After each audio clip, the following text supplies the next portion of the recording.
तर राम राम मंडळी.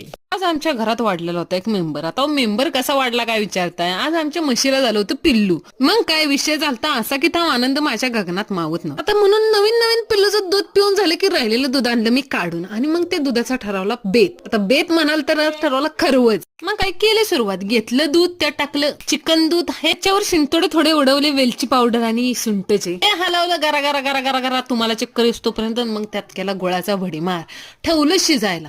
ते धडा धडा धडा शिजून होतोपर्यंत मी माझ्या तोंडाचं पाणी आळा. फायनली तर शिजून तयार झाला. मग मी माझ्या तोंडाचं पाणी सोडून दिलं आणि मी तयार येतच होते. मग मस्तपैकी माझ्या पुरतात पीस असा कापून करून घेतला, जेवढ्या आपुलकीने तुम्ही बांधपण करत, आणि राहिलेल्या घरातल्यांच्या नाव करून टाक. असा झाला आजचा बेत. आणि तो बेत असा रंगतदार होता. अहो विकतच्या मिठाईला सुद्धा ह्या मिठाईची सरी. प्युअर गायचा चीक आणि त्याच्या बाळाचं दूध मी पिलं. सुख म्हणतात ते ह्यातच. सोन्याला पण फिका पडायला असा हा